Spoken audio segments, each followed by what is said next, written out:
Mana nih humasnya nih Bu, Mbak? Tetapi kenapa dia bisa didampingi oleh humas ke perpustakaan? Itu ada ini live ini. Nah kalau suratnya nggak ada, kenapa dia bisa? Saya enggak. Bener nih Mbak di sana. Kenapa Joshua Sinambela bisa mengakses skripsi tahun 85 itu? Kok bisa dilayani? Kami kenapa harus ada surat? Ayo kita konfirmasi. Kenapa Sinambela bisa tanpa surat? Saya nggak bisa.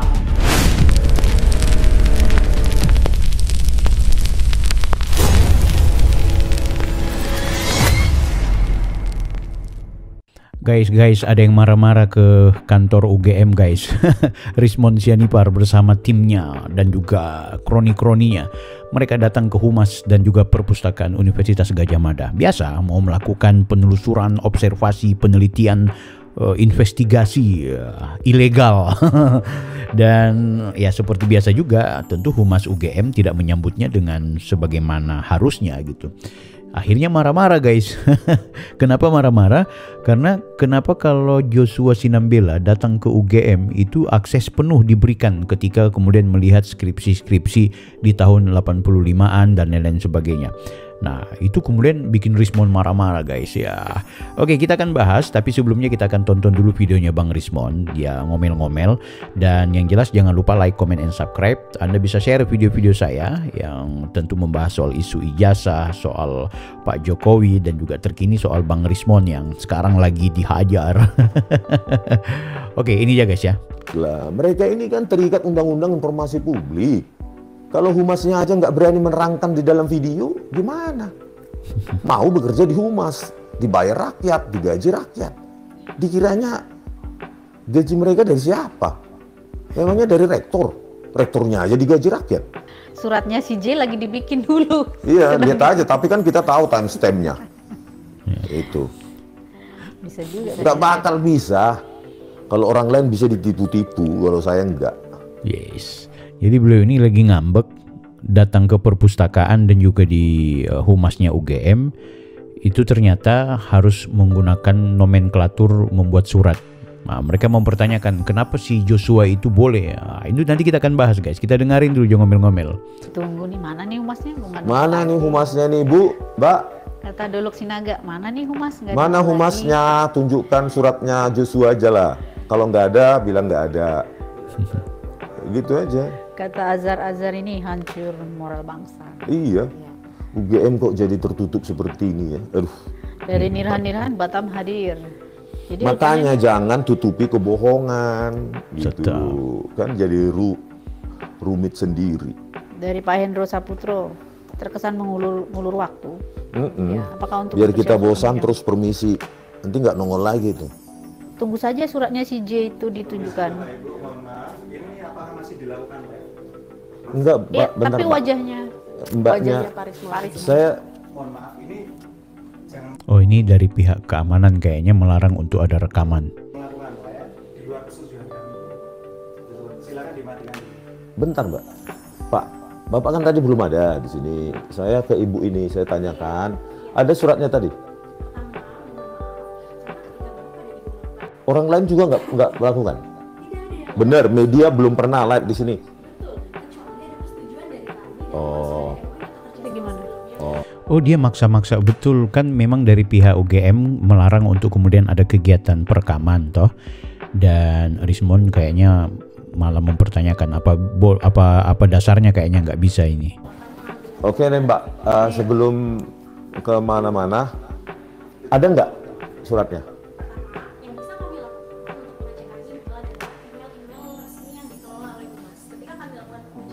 Enggak, yang at UGM lapor itu apa sih, humas, info at UGM ACID, ada nggak di situ?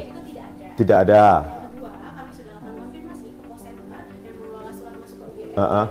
Jadi dia ngambek karena si Joshua datang ke UGM itu tidak menyurati baik email dan juga surat secara tertulis ya. Jadi dia ngomel-ngomel ini guys. Tidak ada. Berarti tidak ada. Ke unit mana, kan ke humas kan? Ke humas tidak ada. Tetapi kenapa dia bisa didampingi oleh humas ke perpustakaan? Itu ada, ini live ini. Langsung tadi pegawai perpustakaannya mengatakan Joshua Sinambela didampingi oleh humas untuk ke perpustakaan, bahkan ke dekan atau pejabat dekanat Fakultas Kehutanan UGM, didampingi, terus bisa mengakses skripsi-skripsi tahun 85 dan videonya dikirimkan kepada saya sekitar malam. Nah, akhirnya baru dia ngakui ternyata selama ini video-video dan foto-foto yang dia share itu memang miliknya Bang Joshua, dan Bang Joshua mau memberikan informasi ke dia bahwa tidak perlu lagi dipersoalkan karena dalam penelitiannya Pak Joshua datang ke perpustakaan ini tidak ada masalah kan gitu. Cuma dia aja yang memanfaatkan untuk bikin keributan. Maret 2025. Nah, kalau suratnya nggak ada, kenapa dia bisa? Saya enggak. Ya. Bener nih, Mbak. Soalnya tadi pihak perpustakaan Kehutanan UGM merujuk kami ke Humas supaya didampingi oleh Humas, dan itu dilakukan. Makanya saya tanyakan di sana, kenapa Joshua Sinambela bisa mengakses skripsi tahun 85 itu? Oh, didampingi oleh Humas. Simpel jawabannya. Sebenarnya karena apa? Karena Bang Joshua motivasinya baik. Ini motivasinya jahat sejak awal. Bilang UGM pembohong, bilang UGM penipu. Bagaimana mau dilayani dengan baik?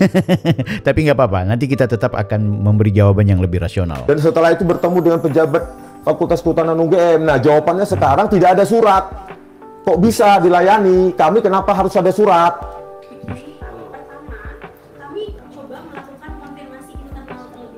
Iya kan tadi Ibu bilang, ayo kita konfirmasi. Ayo sekarang. Ditelepon dulu, Mbak. Iya, saya tunggu. Iya, udah confirm, tidak ada surat Sinambela itu, nggak ada. Makanya saya bilang, kenapa Sinambela bisa tanpa surat, saya nggak bisa. Kalau birokrasinya ketat dan berlaku untuk semua orang. Guys, sudah ya guys ya. Anda bisa langsung cari aja videonya. Lucu. Sebenarnya kalau mau merasionalisasi kenapa Joshua Sinambela tidak seperti mereka, karena begini. Yang pertama, Rismon ini adalah masyarakat umum. Ya, dia berbeda dong dengan Joshua. Joshua kan biar bagaimana bagian dari keluarga besar Civitas Akademika yang ada di kampus UGM kan gitu. Oh, bukan Bang Bil, dia bukan dosen. Oh enggak, dia bagian dari lecture ya, dia bagian dari staf pengajar yang ada di UGM. Nanti kita akan buktikan di kurikulum vitae beliau. Nah, cuma memang yang harus kita bahas di sini adalah Rismon nampaknya tidak menghormati nomenklatur baik dalam konteks undang-undang termasuk juga nomenklatur yang berada di lembaga terkait, terutama dalam hal ini adalah UGM. Misalnya mengambil gambar, kalau dari pihak objek yang kemudian memohon untuk tidak diambil gambar, itu hak, ya kan? Walaupun kita mengatasnamakan media, ada istilah off the record, ada istilah yang kemudian, dan itu ada nomenklaturnya, termasuk dalam konteks etika jurnalistik. Ya persoalannya kan dia bukan jurnalis gitu, dia mau membuat investigasi, dan investigasinya juga tidak formal dan tidak beretika gitu. Walaupun langkah update yang kemudian ada menampilkan bagian dari jurnalis, tapi sesungguhnya yang mereka lakukan hari ini tuh tidak sesuai dengan kode etik jurnalistik. Nah guys, sekarang kita telusuri yuk nomenklatur untuk kemudian bagaimana, sebelum nanti kita jawab kenapa Joshua bisa kemudian Rismon tidak bisa. Sebenarnya simple aja sih kalau kita mau lihat. Ya pertama aku mau ajak teman-teman kita ke portalnya UGM dulu lah ya. Nah, kan yang namanya permohonan informasi publik itu ada nomenklaturnya. Jadi kalau setiap orang yang kepingin mempertanyakan informasi publik, ya ini nomenklaturnya guys. Ya. Persyaratan pelayanan pemohon adalah masyarakat umum, mahasiswa, akademisi, atau pihak lain. Jadi ini memang kepentingannya adalah kelompok-kelompok jauh atau di luar dari UGM, karena UGM kan sudah bukan lagi dalam konteks publik, tapi mereka adalah bagian dari Civitas Akademika, jadi internal. Nah tapi kalau seperti Rismon ya berarti dia kategorinya masyarakat umum, atau kalau mau dibilang akademisi juga boleh, mahasiswa enggak kan gitu. Tapi anggaplah yang namanya Rismon ini akademisi, tapi juga kalau mau dibilang akademisi pertanyaannya adalah apakah kemudian dia masih tercatat sebagai dosen, itu juga perlu dipertanyakan. Kalau dia sebagai penulis lepas ya itu berarti bukan tidak boleh lagi. Penyematan akademisi itu seharusnya kepada mereka yang memang juga punya jabatan secara akademik atau punya status sebagai sebagai akademisi. Kalau cuma sekedar dia adalah pemikir ya berarti praktisi, bahwa dia adalah pengamat ya, bahwa dia adalah aktivis ya, itu konteks yang berbeda. Tidak boleh lagi disematkan sebagai orang yang disebut sebagai akademisi kan gitu. Oke ya guys. Nah, kemudian pengajuannya permohonan secara tertulis atau online. Apa susahnya sih Bang Rismon bikin permohonan secara tertulis dan online? Ya kan? Nanti kan silahkan marah kalau kemudian tidak digubris. Menyertakan data identitas KTP atau surat kuasa jika mewakili institusi. Oke ya.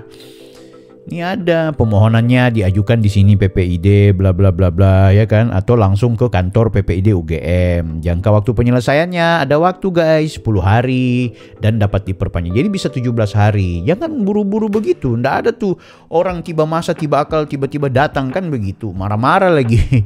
Gratis ya. Oke, produk layanannya ini pengaduan dan saran masukan dapat disampaikan lewat bla bla bla bla bla bla bla. Ya, lakukan hal itu dong. Itu nomenklatur yang harus dihormati, ya kan guys. Nah, ini ya seperti yang kita baca tadi soal termasuk di dalam konteks perpustakaan. Jadi ini di perpustakaan ya, guys. Ini ya udah kita baca tadi. Selanjutnya, ini kita lihat portal-portalnya. Ini juga ada perizinan pengambilan gambar di gedung kantor pusat tata usaha UGM. Jadi ini memang ada yang namanya pengambilan gambar itu ada izin gitu ya. Cuma memang ini belum tertulis ya. Dia punya layanan atau di sini ya. Ini buat permohonan ya. Klik buat permohonan. Aduh, harus tulis nama ini apa? Tulis nama pengguna. Oke. Buat permohonannya mesti bisa dilakukan di sini guys ya. Oke.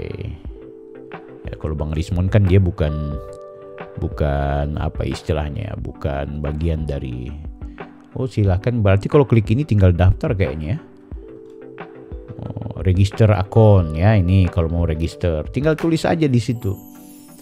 Kan begitu. Nah, pertanyaannya guys, kenapa kemudian Bang Joshua itu diperbolehkan ya kan, tidak seperti Rismon? Ya kalau aku sih simple aja berpikirnya, Bang Joshua bagian dari keluarga besar Civitas Akademika yang ada di UGM ya kan. Dia biar bagaimanapun selain alumni ya dia juga orang yang menjadi bagian dari staf pengajar. Itu yang jangan dilupakan. Beda Rismon, sebelum datang ke UGM hina dulu UGM-nya, lecehkan dulu UGM-nya, permalukan dulu UGM-nya, bilang UGM itu ndak jujur, bilang ada kong kali kong, menghina rektor, menghina humas, menghina fakultas kehutanan, dekan dan lain sebagainya. Jadi dari sisi mana kemudian mereka ini akan disambut dengan hangat, walaupun tetap alasan itu tidak bisa dijadikan dasar untuk kemudian mereka ditolak. Tidak, aku tahu itu, aku juga orang humas. Cuma problemnya adalah soal ada mekanisme yang dimainkan oleh Rismon yang unprosedural kan gitu. Selain unprosedural ya tata caranya dan etikanya juga tidak tepat. Nah, di lain hal juga memang kebetulan yang dia tujukan untuk bertemu dan menghadap itu sedang tidak ada di kampus. Ya kan, jadi wajar kalau kemudian tidak sempat dilayani dan lain-lain sebagainya. Itu urusan teknis. Pertanyaannya, kenapa Joshua itu boleh sementara mereka seperti Rismon dan kawan-kawan itu tidak boleh? Bukan tidak boleh, artinya dituntut untuk kemudian membuat laporan dulu. Simple aja menjawabnya. Ini Bang Joshua itu ya, ini namanya Bang Joshua ya, ini Bang Joshua. Beliau selain memang alumni ya, alumni Universitas Gadjah Mada ini Yogyakarta, Magister Teknologi Informasi. Yang jangan dilupakan saat ini juga bekerja sebagai staf pengajar bidang infrastruktur jaringan komputer, data communication and computer network, dan keamanan sistem informasi network dan sistem security pada program Magister Teknologi Informasi Universitas Gadjah Mada. Jadi dia memang bagian dari orang dalam, orang kampus.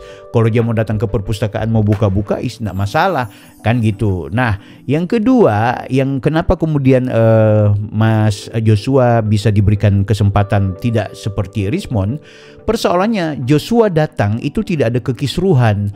Joshua datang itu tidak ada problem. Joshua datang itu di fase di mana Joshua juga bagian dari keluarga besar Civitas Akademika yang tentunya motivasinya bukan bukan motivasi seperti Rismond. Kalau Rismond motivasinya adalah pembohongan publik, pembodohan publik, menggunakan teori cocok logi untuk membenarkan apa yang menjadi temuannya. Sehingga itu akhirnya UGM secara internal membuat keputusan apa-apa saja yang berkaitan dengan isu ijazah Pak Jokowi itu akan diselesaikan di pengadilan. Sehingga itu tidak bisa lagi melakukan investigasi. Makanya kesalahannya Rismond adalah dia bikin penutup dulu, ibarat kalau di skripsi, dia tutup dulu skripsinya baru dia bikin pendahuluan. Sama dengan ijazahnya Pak Jokowi, dia bilang palsu dulu baru dia lakukan observasi. Ini kan konyol kan gitu. Akhirnya wajarlah akhirnya dia mengalami kesulitan untuk masuk ke UGM.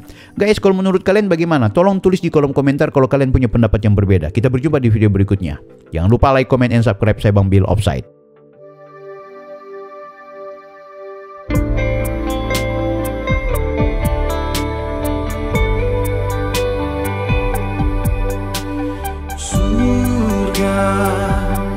Jalannya ada di dunia. Setelah meninggal dunia tak ada lagi kesempatan untuk bertakwa. La ilaha illallah, lafaz